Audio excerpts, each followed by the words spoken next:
Welcome back, everybody. Today I'm going to be working on a Dodge Ram 1500 Laramie. Please take a second, if you would, click on the like, subscribe, and if you have time, drop me a comment below if this helped you out. Alright, in this video I'm going to show you how to remove this cover here that covers the mirror up. What we're doing is we're replacing the dash camera wire. I'm putting in this Dongar Technologies dash adapter. It's a power adapter for the mirror, so we don't have to fish this over and down and around. It worked, but this looks like it's more efficient. Plus I can use my USB port down here again. Most of the problem is not getting this piece off here. This piece here pops right down. The hard part's getting this little piece right here off behind the mirror.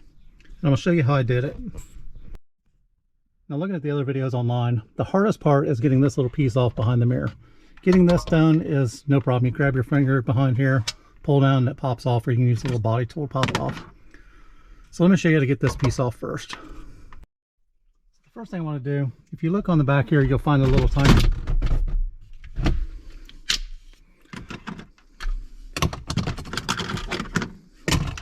So the first thing I want to do is make sure my light is somewhere where it doesn't fall off, so you can actually see what's going on. I'm going to take a body tool, and again, you don't really need it. You can get your finger up in there almost. But I'm going to take this, I'm going to pull out gently on this, and it's going to start to come loose. Now, there's only 4 little metal clips that hold this on, so if you pull straight back towards you, this piece will pop loose. Now again, the problem is this little piece behind the mirror, it's keeping you from pulling it off all the way. So to get this little piece off, the last thing you want to do is you don't want to pry it from the bottom. If you pry it from the bottom, there's 2 little tabs that slides down in and catches, you'll break it. What you need to do is push on the bottom so you can get your finger up in here. And basically just pull down and kind of turn it into the left or right as you're pulling down, and these little tabs will pop. Once you get the first one started, you may have to get a little screwdriver in there. Depends on how small your hands are. Or a little plastic body tool, which I'm going to grab. So again, I pulled this to where I got the first 2 tabs to pop. Once I get that in, I'm going to stick my little body tool in. I'm going to pop at that one, pop at that one, pop at that one, and then I'm going to pop at this one. Once I do that, I lift up a little bit. As I pull up and out, this thing will fall out.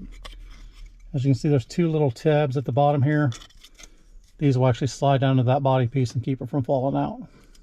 And then once you do that, your trim piece comes off the rest of the way.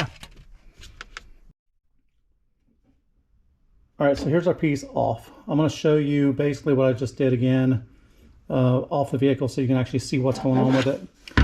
When I pulled it off the back, I grabbed this little tab here. These 4 little metal tabs here, just pop it and keep it in place up against the glass.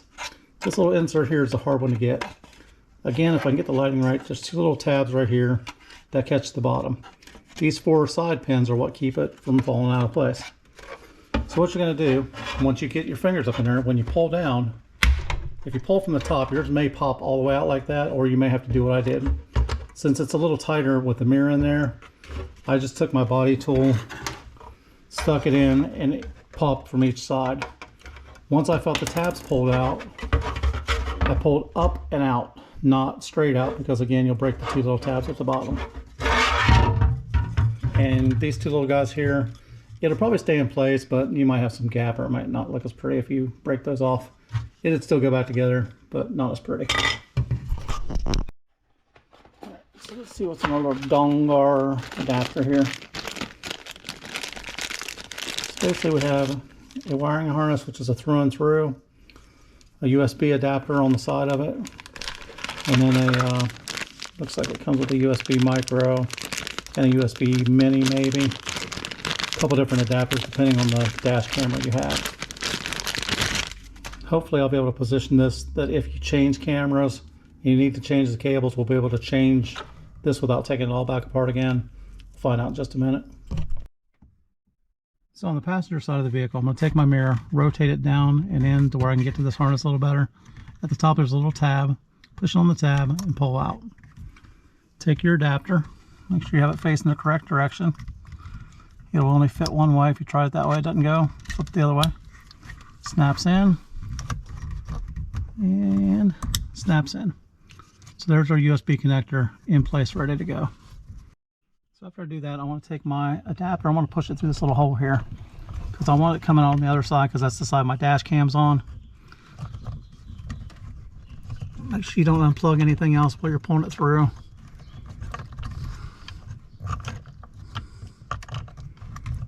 Easier said than done. Alright, once I get on the other side, I'll be able to put my cover back on.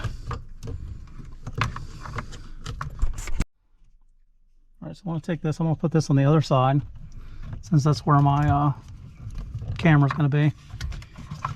And just kind of pushed it up through and out. Let me see if I get the camera. The lighting's terrible in here today. So basically it's just sticking out the other side.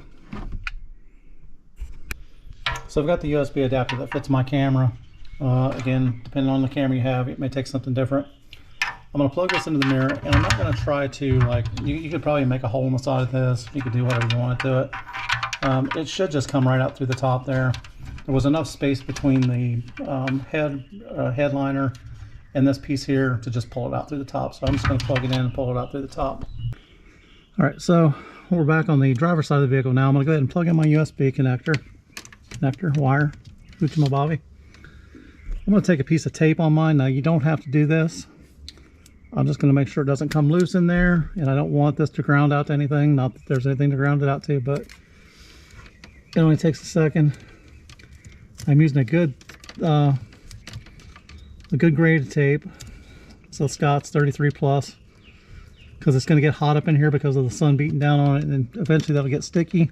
So if you ever take it back out again, it's going to be sticky and gooey. But again, I'm not going to ground out, and I'm not going to pull it loose accidentally when I put it back together. I'm going to go ahead and plug it in my camera. I'm going to go ahead and plug in my dash cam.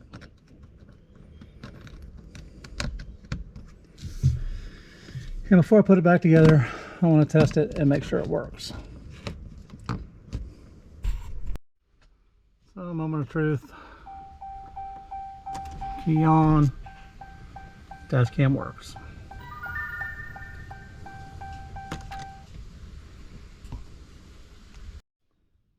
Alright, so I'll put this piece back on. I want to make sure I don't pinch my wire. Just going to loop it down. I'm going to pull it through the hole in the front for now. I can kind of see these tabs from the angle I'm at. And again, just pop that and it should lock up against the windshield. Now, as you can see, let me get the camera around here a little bit better. You can see right here there's a big enough gap to tuck that up in there. So when I put this front cover on here, you won't see anything but that little bit of wire. Now, I don't see a way to put that USB port on the outside unless you made a hole through the side of here. So if you ever change your camera or something, you may have to take that back off to get it out. But once this piece is back on, the only thing left to do is put our small insert in. And again, remember these two little fangs at the bottom. Let's see if I can get enough light in here. Not get my hand in the way. It's a whole lot easier if you're not trying to stay out of the way of the camera. We'll slide those two little fangs down in there. Once I get the little fangs in place, then I should just be able to snap that up in place.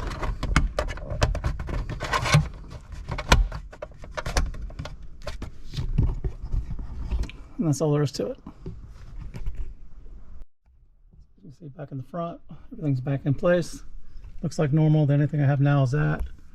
So now I'm going to just pull that wire back out of there and should be good to go. Again, that was a Dongar Technologies dash cam power adapter for the Dodge Ram. I'll put a link in the description below. If you would, please take a minute, leave a comment, like, subscribe.